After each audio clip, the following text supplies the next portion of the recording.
Fatigue, variously defined as exhausting the strength or power of recovery. The deterioration of a material under repeated loading.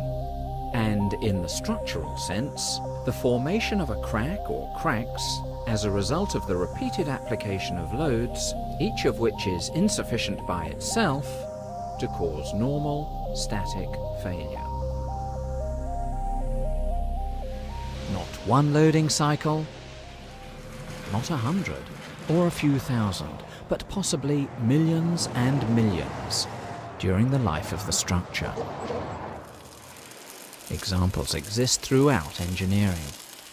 Structures large and small, dynamic and static.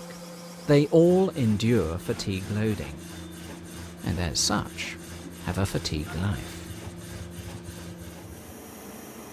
We can examine fatigue cracking safely in controlled laboratory conditions. Take this beam, for instance, a model box girder in a 4-point bending test. The test machine applies a preset load once every 5 seconds. Now, although the stress developed is easily within the elastic range of the material, and the load sustained safely, repetition of the stress ultimately leads to cracking, often at welded joints. Because they appear after repeated loading, they're known as fatigue cracks. Excavator components are largely welded fabrications. Parts are tacked together, then fully welded using MIG or submerged arc welding. In service, they're subjected to a heavy load every time the bucket digs into the ground, which, as we see, is pretty frequently. So the component's design, welding and inspection must reflect this fatigue loading. Small portable parts can be tested in the severest conditions in the lab. But if the job is large and in full-time service, like a bridge support, a pipeline or an aircraft wing, then that's impossible. We need information at the design stage to predict the likely fatigue, wear and corrosion behaviour of the structure. And we can gather this by laboratory tests of individual welded joints. Here we use a flat plate in simple tension with attachments on either side. The longitudinal fillet welds contribute little, but we'll see they pose a significant threat to the fatigue life of the specimen.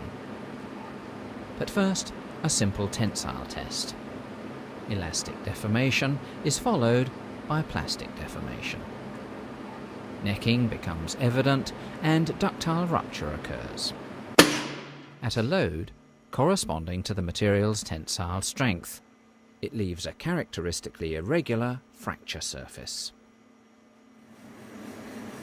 Now, contrast this with a similar specimen in a fatigue test. A cyclic tensile stress is applied hydraulically. Eventually, it causes fatigue cracking, just here at the end of the weld. But the crucial thing is that this has happened at a stress well below the elastic limit.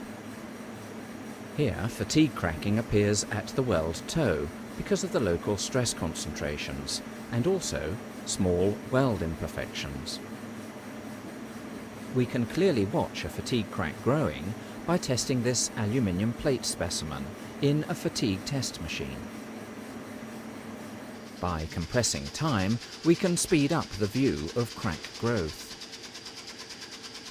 The test piece has an artificial stress concentration so that the crack is located accurately. By polishing the surface, we can see the crack propagate.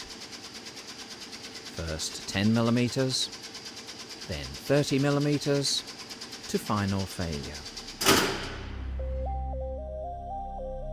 So, in service, it's important to inspect for evidence of fatigue early in a structure's life, close to load-carrying members where the cross-section changes abruptly.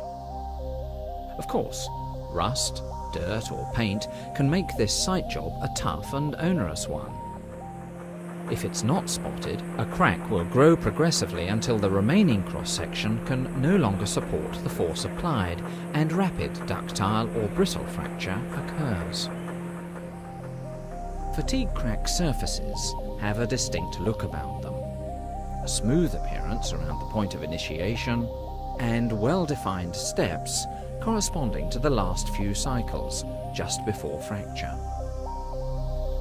In practice, a degree of redundancy is often present in engineered structures. So, a redistribution of stress takes place, and the propagation of a crack may be slowed down or even halted. There's no danger of collapse, but the structure's stiffness may have deteriorated to an unacceptable level. What tests like this do is give a quantitative result of how many cycles produce a sizable crack. So we can now represent this graphically. Numbers of cycles, n, horizontally, and applied stress range, s, vertically. Log-log scales are used, with the horizontal scale up to 10 million cycles in this case. By testing several specimens at different stress levels, we can create a mean line for fatigue performance.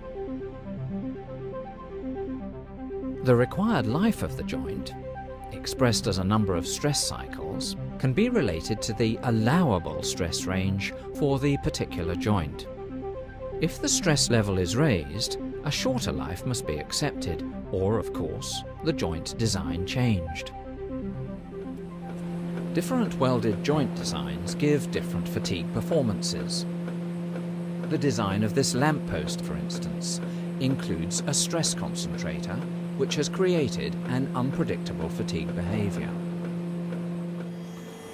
So far, we've only looked at tests where the stress cycles are of equal magnitude, what's called constant amplitude loading. Of course, in practice, they're often very different. This bridge carries both heavy trucks and small cars. So, it's only by testing welded joints under variable amplitude loading, typically using a computer-controlled machine, that we can simulate actual service behavior. Fatigue cracks produced under variable load are usually characterized by beach marks, centered around the point of initiation. Fatigue performance in welded structures has provided the focus for several decades of research at TWI, the World Centre for Materials Joining Technology. To learn more, why not contact the experts at www.twi.co.uk,